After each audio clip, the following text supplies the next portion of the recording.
On the morning of February 1st, 2021, the day before the Parliament of Myanmar was scheduled to swear in members elected in the 2020 election, a coup occurred, with military taking control and imprisoning President Win Myint and State Councillor Aung San Suu Kyi, along with other members of Parliament. This coup triggered anti-coup protests, which were met with brutal responses from the military. Since this coup, crimes against humanity and war crimes by Myanmar's military have escalated at an alarming rate.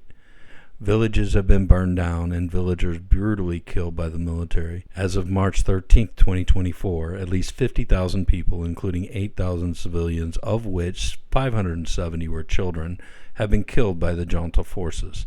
An additional 26,000 have been arrested and imprisoned. The harass, the violence, the riots, and most of the peoples were no rights, no properties under the government. They are living in horrible life. Mi puyan tha wang khan kan omom lo ni top mai. Yes, they're killing everyone without any consent, so they're fearing they run away because they're killing everyone for no reason at all.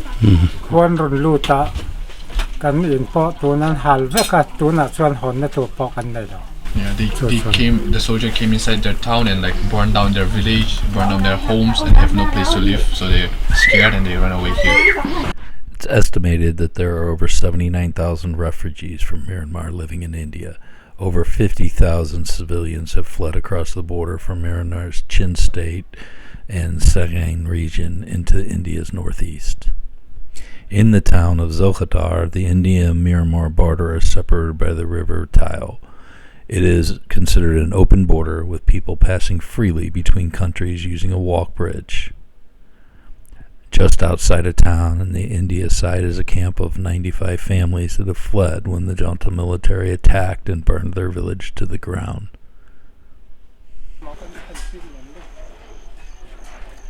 The camp is constructed mostly of tarps, scraps put together. They have a church in the center where they hold services.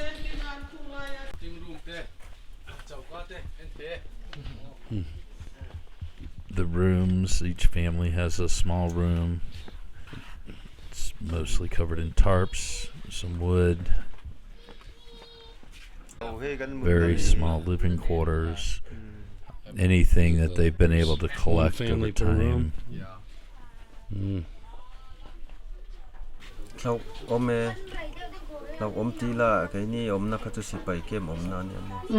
Police po chuan kan tlan chia kha chuan an line kap lo ma se sipai kha zana bom ten ti puak ka silai ten kap vak vak mo kan hlau so he ke na bin lo thlen thak nge bai kin chung ka ji lo phur thla kan in phora midang pakhat khan min thla mo chuan thom no ve chuan in phur thei lo he me kem te bak lo kha chu kan thelo wa ta okay so so yeah, they live in Falam, Tuibwal, and when they hear the bomb, and they are just running with their bike. So he's carrying his wife and other 3 kids, and only with a little bit of clothes. So they came all the way from Falam to here with bike. They rush with bike, yeah. Through limited donations and seasonal work, doing construction jobs, these refugees have been able to sustain raising pigs,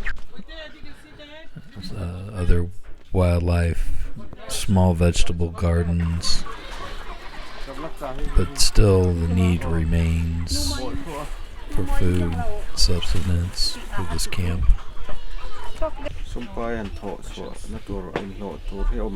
Bufai, dal, food is their main problem because there's nothing to earn money now. if they can get like Cooking oil. provide like rice, dal, potato, and oil, that's their main needs. ก็ลันกะลาพอสมกัลตัวที่อันนี้คันรัลตานะอ๋อ Okay, better. แต่แบบที่พอสมกัลมันเราเป็น Oh. คันรัลตา Okay, so the youngest one, she's just about to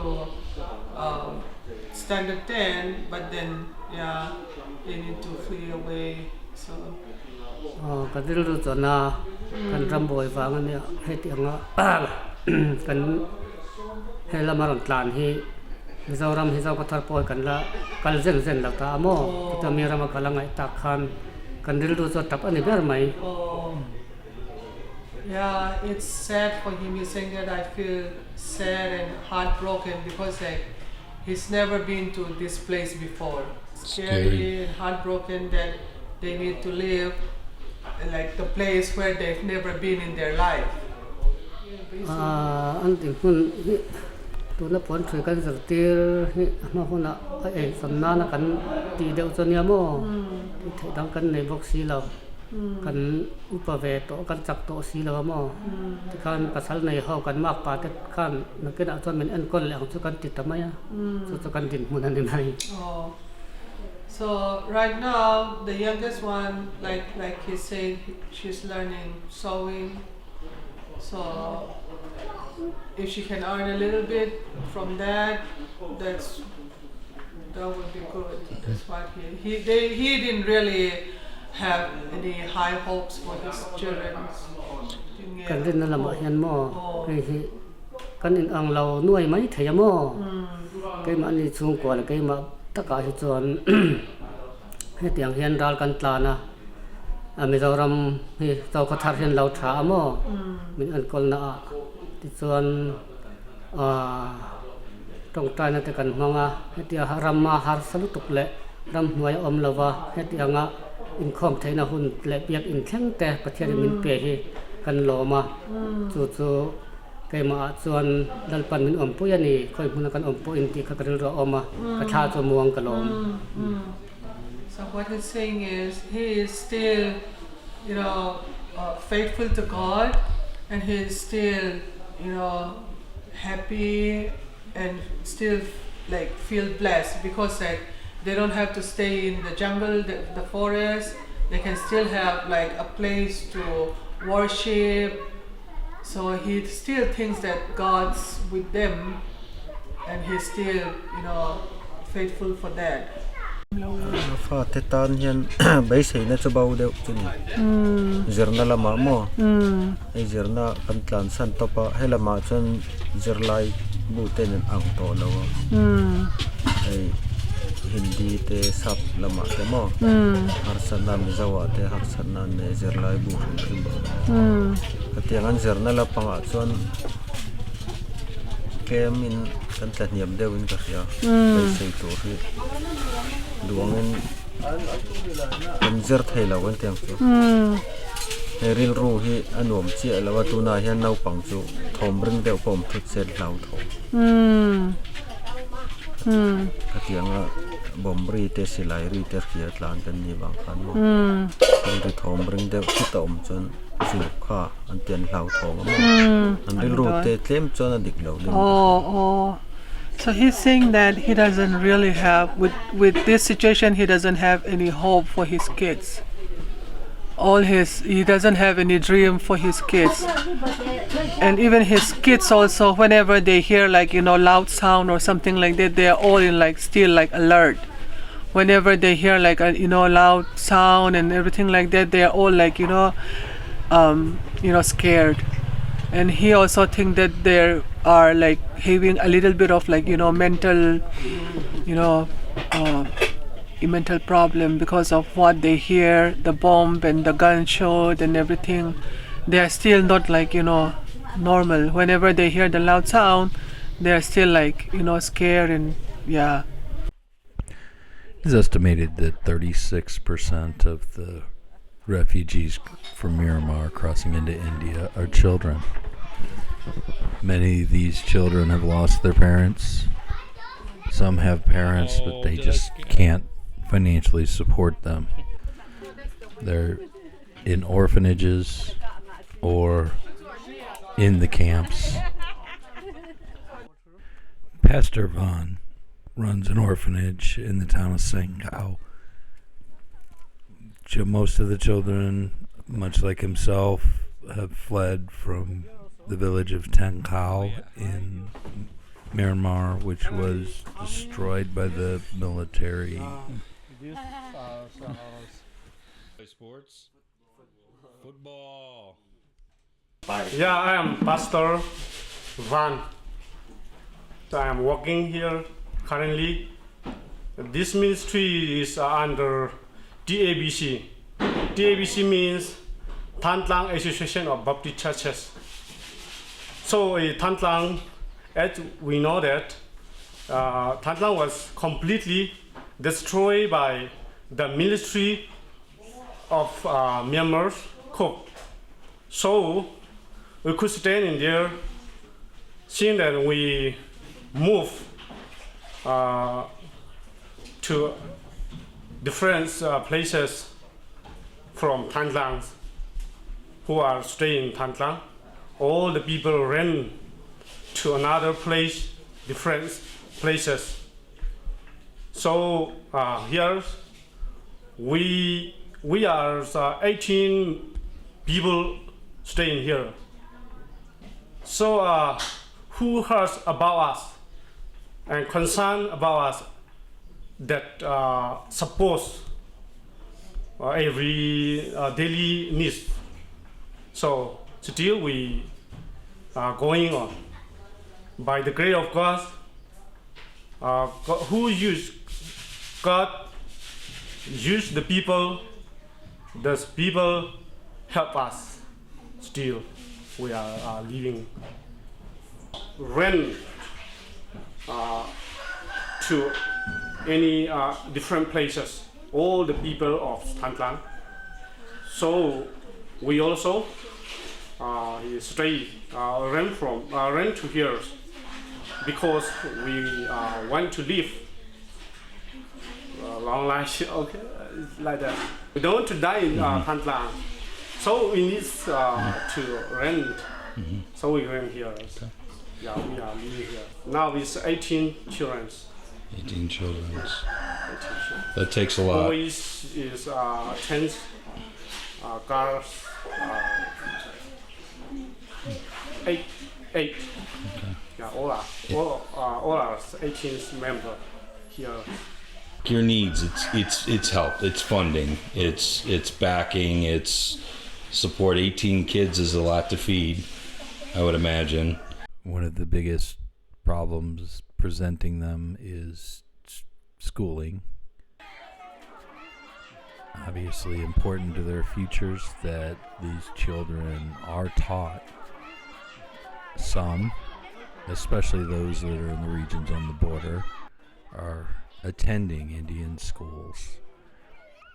But the challenge is especially those in some of the larger cities is language, where many of these children do not speak Mizo or English, which the schools are run under. There are many advantages to attending an Indian school, especially the curriculum, having trained teachers, better facilities, and they can begin to integrate into society. Those who are unable to, if they do not have papers or don't speak the language, attend Myanmar refugee-run schools. These schools, some are supported by the National Unity Government of Myanmar. The facilities are lacking. The curriculum, the books often have to be shared, maybe outdated. They're whatever they can get their hands on in these refugee camps, and the conditions for learning are less than ideal for these children.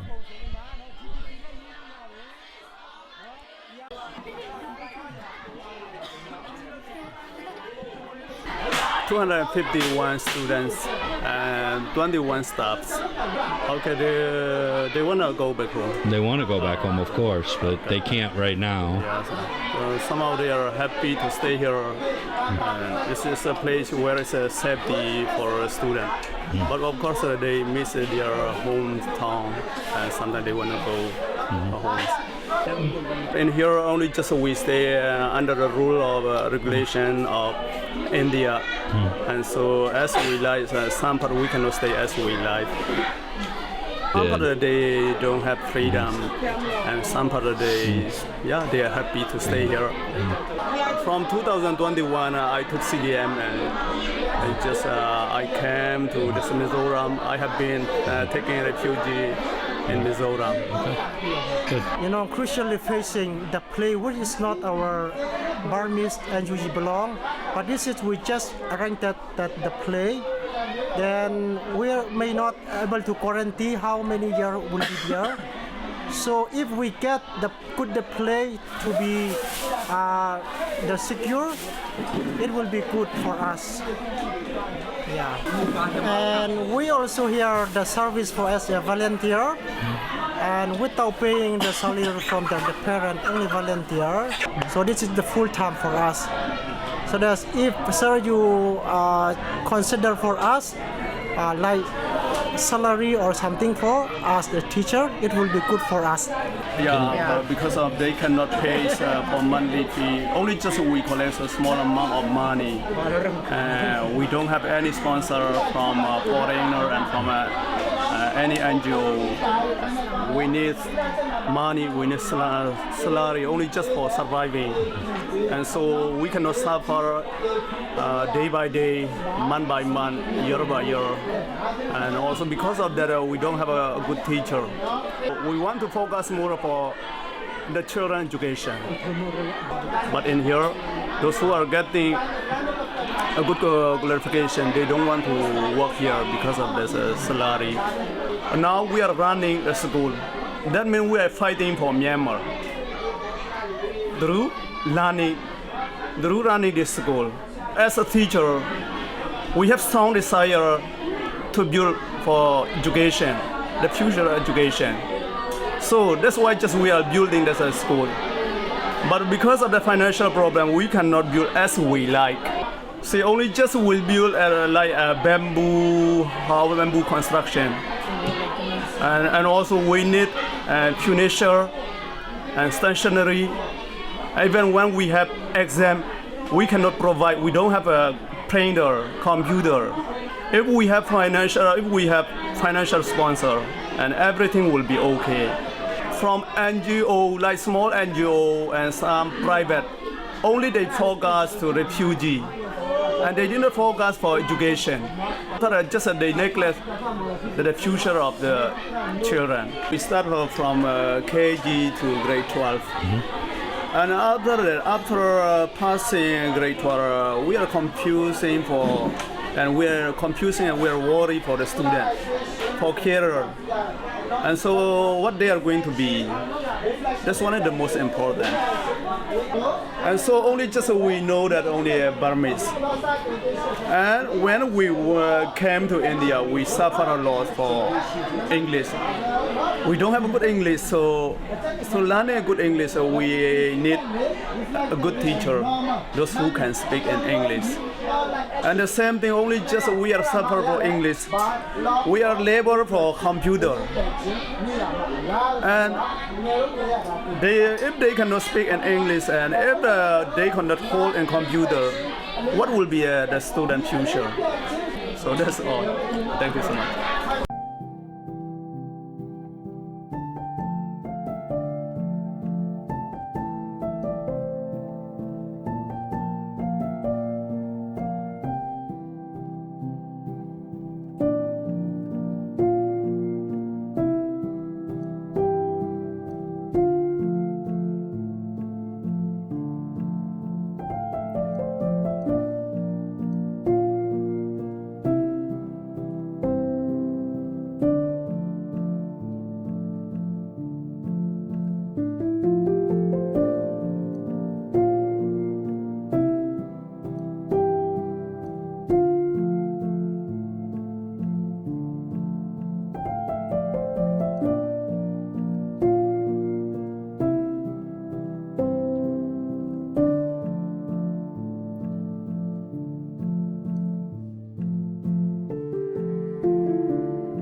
So let's start off with just a quick introduction of yourself and your organization. Okay, my name is Lucy Moya. Our organization name is called MMO. The long form is Myanmar Mizo Organization. Just a little bit of history. I did get the opportunity to go to Mizoram across the border and visit some of the refugee camps, and some of the video that we probably saw earlier in the slideshows were from that trip. And I know that really stirred something in me to get face to face with the people. Sometimes these things are halfway around the world. You don't have a connection. It's really hard to relate to. Yes. But seeing it in real life is tough. That's where my passion for this comes in. Can you maybe tell me where your passion lies in this? Since we are originally from Burma, as immigrated here, even though we are here, a lot of our family members, more of them still are in Burma. But in 2000, as you know, 2000, there's a military coup, and then after that, the people don't want to go back to dictatorship. They want democracy. That's why. So when the military take over the power, the whole community, the whole region, the whole Burma, there is a revolution from the community. So the Burmese government, the military, the dictator, they don't want it. So they don't want people to go under their rules and law. So anyone who doesn't accept them, they bomb their house. They bomb the villages, the town. They kill people. They recruit, they force any way that they can. That's why a lot of people fled to India and then nearby country like Malaysia, Thailand, China, anywhere we can, because you cannot say when your life is going to be taken. You know, as they burn down the houses, village, church, school. That's why there's not even proper education back there. All the schools are closed down. So as the people who have a chance to live in America or Australia or somewhere else outside the country, we feel so painful, and we just want to help in somewhere, anyhow that we can. So at first we just contribute money each other. Oh, I can contribute $50, $100. So we put the money together and we send back home, and then we help them out in any way that we can. But as you can see, there's lots of needs. We are also our capability is very limited.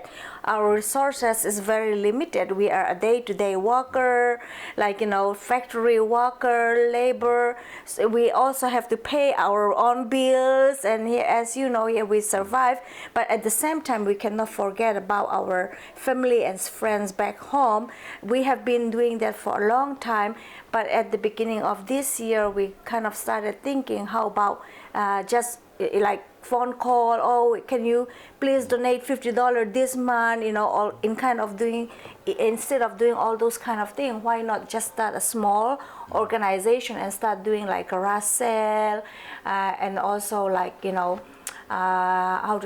we will go to the farm, we will kill chicken, pig, and cow, and then we slices them, divide it into, sell into people's house. Okay, since you're going to Walmart and buy meat from some club and those kind of things, why not just contribute instead of just getting money, requesting them to donate money, instead of okay, we'll give you meat, how about you give us back $100? And so those things come up together, add up together, and that's how we send it back home, the need. For us, as you can see, we cannot, even we want to visit Burma, we cannot visit it right now, but we have the reliable people that we have back home, the leaders, as a refugee camp where you visit, they also have leaders that set up. So we talk to them directly. Sometimes they have internet, sometimes they don't have internet. We can only talk to them on a certain kind of times, because the government always shut down even the internet anyhow they want to, So that's why. So all the money that we collect, we send it back home, and that's how we organize, and that's how we started this Myanmar Mizo organization. Okay, great. In the need I saw the need. The need is great. So much. And every little bit helps, like you Yes, said. It's yeah. $50 here. It's you know, and we're talking about people, and even within India, I saw a lot of this, right? Some folks that really just. If I look at it as growing up in America and being here, it's unbelievable. The people that were donating on the surface, I would have thought I needed to donate to them, right? They're really sacrificing, and that's how important it is. I saw some of these refugee camps where you know they're breaking rocks and big bags, you know, 75 pounds and getting 100 rupees, which is about $1.10. So $50, like that goes a really long way, or 100 or whatever. Recently, you've actually incorporated it as a charity. Yes. So now it is official. Yes. You've got the government documentations and all that magic that really you know goes from being, hey, my friend here, or hey, I can. By the way, thank you. The meat, I've had some myself. I purchased some myself. It's actually a really good thing. But you know, now you're legit. So maybe just touch on that. Okay, yeah. Since we're legit, what we would like to request to any organizations or any company or anyone who is willing to help and wanting to help us. You know, we have a 501c3 now. It's a non-profit organization status. You can we can also give you our information later on. And then the things that we are doing is that a lot of because it has been ongoing for a long time, like it's not like just happen and be back to normal again. It's been like, it's 5 years. So people, after quite some time, people forget about the people, you know. Because we are very busy here in America, and then sometimes we forget about how much they are struggling out there. So we call them the forgotten people, you know. So they have been, every day they have been wake up with like hope. Where will our helps come from, you know?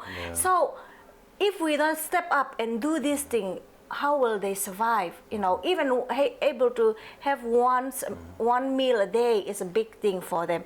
As you can see, their house, no roof, just like, you know, anyhow that they can survive. So we are very late, to be honest. Like, we should have started the organization quite some time ago, but you know, we did not think how to say that we are just contributing in any way we can, you know. But now we thought that, okay, how about if we try to reach out to, there will be a lot of other people that will be willing to help us out, you know. How about let's start organization so that we can reach out to more people, so that more people can donate and more people can get help. Especially, as you can see, all the kids, they don't have any proper education. Their future, I cannot even think about what will be their future, you know. It's like, that's only about education. How many child sexual abuse or human trafficking or unnecessary marriage will happen to young age, you know. Chris, it's a lot of stuff that we can think. Last night when I even watched one myself, I feel like I'm so useless, you know. I feel so like I haven't done anything for my people enough. That's what come into my mind. It came from the heart. Not so much a question, but I want to highlight something you said in there. And I think it's really, really important. So the coup happened, refugee crisis, terrible, terrible crimes against humanity happening, people fleeing everywhere. There was a moment that was a story, and people, you had some attention. There were some, you know, level of attention to help. But then Ukraine happened, and Israel happened. Exactly. All of these things happened, and you kind of said, "No, these are the forgotten people." They are, right? This, unless you're in those areas, There's maybe nothing more, much in the news about right. Burma anymore. Exactly, exactly. You have to really look for it, and that hurts, right? These people need help just as much, if not more, than others, right?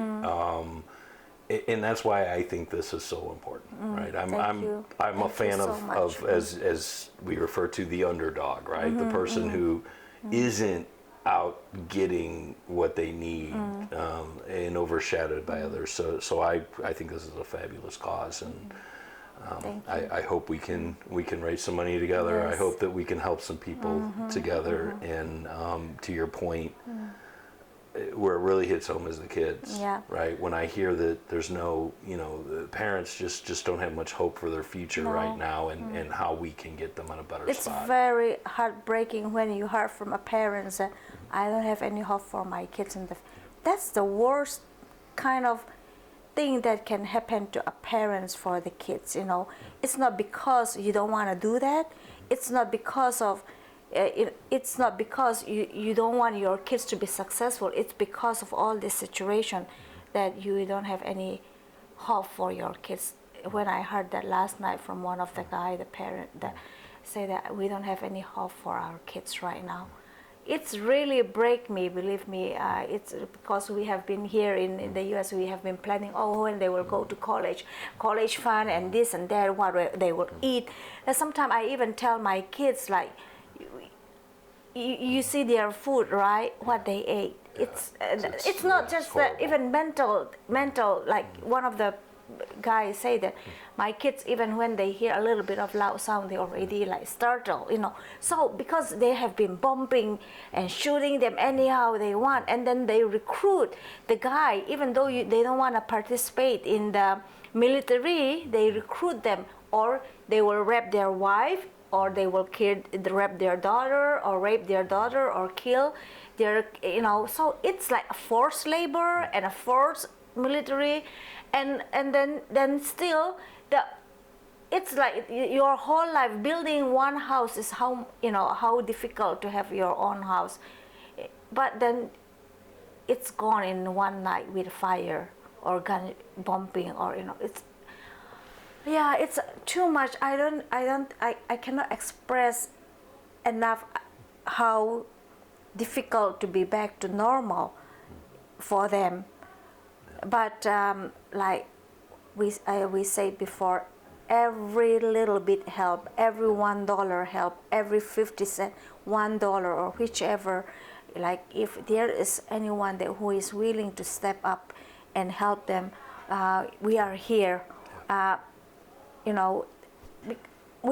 In my opinion, I think God have a reason for us bringing in America at this time, for that to be able to help the people back home in somehow.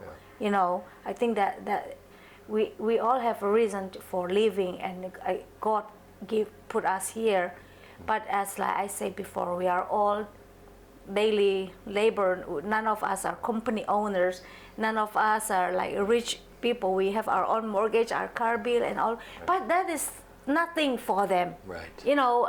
Compared, I don't know how to explain. You know what I mean. I've seen it, and you're right. It puts things in perspective being there, and as much as I've kind of alluded to this taking kind of a back seat across the globe because of a lot of other things going on, it's still happening.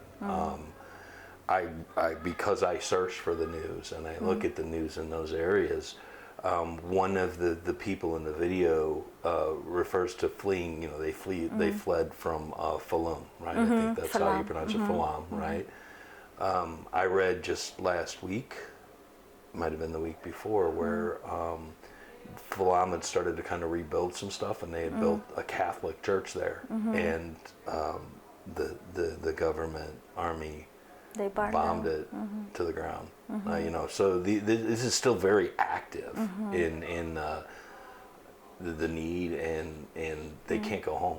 Even if they go home to try to rebuild, it's just going to be destroyed right in front of them, and they're in just as much danger today as they were before. And I understand there's a lot of units fighting the government right now, so it's almost like a complete war zone. So yes, they need help, and I can't even talking to them, I want to go home, but I just don't see it, right? And I'm just being close to the situation, I see that, right? They want to go home, but I don't know where the end is for that. Where is it? 5, 7? That would be optimistic in my mind, where you could be back into a situation where they've rebuilt cities enough to live in, assuming the conflict ends at some point. So there's a long-term need here, definitely, and it needs to remain. We need to keep helping because they want to work, they want to do things, but in the case of one of the camps that I went to, they have a few thousand refugees in a camp, and the town itself only had a couple thousand people in it. So all of a sudden, where does that work come from? First of all, nowhere. And then other camps where just outside of say Aizawl, which is a much larger city, maybe a lot more opportunity there, but they speak Mizo and they speak English there, whereas a lot of the folks in the camp, the people in the camp, the refugees, they don't. And so getting work is hard enough, but to get work when you can't communicate is very much impossible, and they want to. These are not people that want handouts. They were living their life. They just had day-to-day survival. They were making, they had a life. They were working towards these things. Their kids were in schools. They had education. They had houses. They might have been farmers. They might have been teachers. They might have been, whatever you need in a town. They had those jobs, those things, and they were hard workers. And now it's gone. It's gone. They can't do it. Nothing. So it's unbelievable. No. Any final thoughts? No, Chris, believe me, we really, really appreciate you for doing this. As you know, our English is very limited. Our access to the bigger picture is very limited. We hope that with your help, we will be able to reach out to more people. And then from reaching out to more people, then also reaching out but more, be able to help more people back home. That's our main focus in our side. We are also doing this whole year. We already have a plan. We will do food market. We will do charity concert.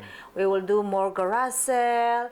All those kind of things. Yes, we will do. But we are trying to get money from the same people again and again. And I kind of go back to these are not people that are wealthy and well-to-do. These are people at month-to-month bills. This is our neighbors here. This is the neighbors. In fact, it's probably worse because a lot of the background has come from similar situations where you're starting from scratch in a new country. You don't have the roots. You don't have the advantages. So you're talking, like you said, laborers, factory workers, farmers,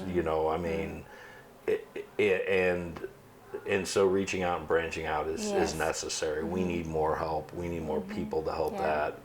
I've seen it firsthand. I hope that we can stress that enough that other people start to realize how much help is really needed here. And we need this fight for the underdogs. We need help here because they are the forgotten people. They're overshadowed right now. Anyway, I appreciate your time. Thank you. Thank you so much, and I hope we can do some good things together. Yes, thank you. And thank you anybody so much. that's watching, I hope it drives you to give a few dollars. We talked about it. 100 rupees is about $1.50. They're not even getting that every day. So every bit that we can do to help, it's going to help this. So anyway, thank you so much. Thank you.